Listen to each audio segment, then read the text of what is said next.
अगर आप वैष्णो देवी जाने का प्लान बना रहे हैं तो आपके लिए खबर बहुत ज़्यादा ज़रूरी है क्योंकि इनके नियमों में अब बदलाव किया गया है। नमस्कार, आप देख रहे हैं न्यूज़ 18 का डिजिटल प्लेटफॉर्म। मैं हूं आपके साथ श्रुति श्रीवास्तव। वैष्णो देवी जाने वाले भक्त आपको ध्यान देने की ज़रूरत है क्योंकि नए साल पर अब यात्रा के नियम बदले हैं और दर्शन करने के भी नियम बदले हैं। तो नए नियम अब क्या होंगे और क्या करना होगा?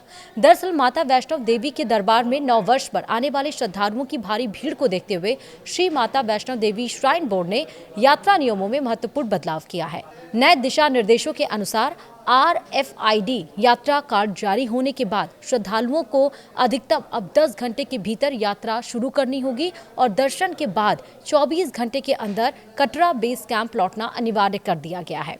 ये नियम तत्काल प्रभाव से लागू हो गए हैं। बोर्ड का कहना है कि नव वर्ष से पहले यात्रियों की संख्या में तेज इजाफा हो रहा है, जिससे ट्रैक पर भीड़ प्रबंधन, सुरक्षा और आपात स्थिति से निपटने के लिए यह कदम जरूरी था।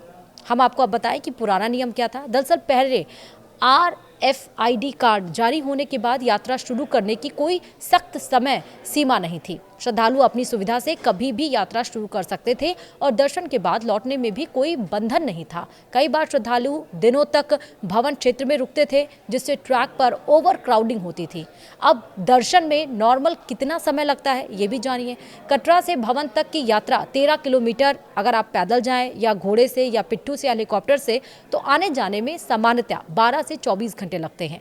हेलीकॉप्टर से आने जाने में 4 से 6 घंटे, पैदल आने जाने में 6 से 8 घंटे ऊपर और उतना ही नीचे आने में लगता है। दर्शन के लिए लाइन में 2 से 6 घंटे लग सकते हैं। भीड़ में ज़्यादा, कुल मिलाकर एक सामान्य यात्रा 24 से 36 घंटे में पूरी हो जाती है। नव वर्ष पर भीड़ में यह 48 घंटे तक खिंच सकती है। अब सवाल ये भी उठता है कि आखिरकार वैष्णो देवी आप पहुंचे तो पहुंचे कैसे? ट्रेन से अगर आप जा रहे हैं तो जम्मू तवी रेलवे स्टेशन, यानी कि जो देश भर से कनेक्टर है, फिर कटरा बेस कैंप या टैक्सी से 50 किलोमीटर 1.5 घंटे में आप सफ़र तय करेंगे।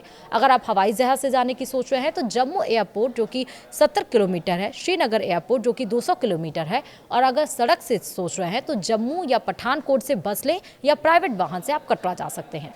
कटरा से भवन तक का आपको पैदल 13 किलोमीटर का सफ़र है।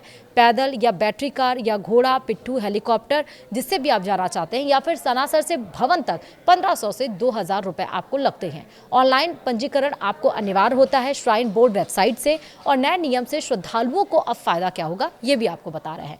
दरअसल नए नियम भीड़ प्रबंधन से यात्रा को सुरक्षित और व्यवस्थित बनाया गया है। ट्रैक पर जाम कम होगा। आपात स्थिति यानी कि जैसे कि बीमारी या मौसम खराब हो जाता है तो उसमें रेस्क्यू आसान होगा। लंबे रुकने से ठंड, बीमारी का खतरा कम होगा और साथ ही साथ महिलाओं, बच्चों और बुजुर्गों के लिए ये ज्यादा सुरक्षित होगा। दर्शन तेज होंगे, लाइन कम लगेगी। बोर्ड ने कटरा रेलवे स्टेशन पंजीकरण केंद्र रात 12 बजे तक खोल दिया है।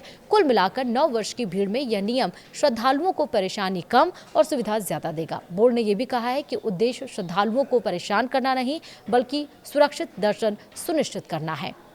तो अगर आप वैष्णो देवी जाने के लिए सोच रहे हैं तो ये खबर आपके लिए वाकई इंपॉर्टेंट है। दूसरों को भी शेयर करिए। आपका क्या सोचना है इस पर जरूर बताइएगा। वीडियो में इतना ही। नमस्कार।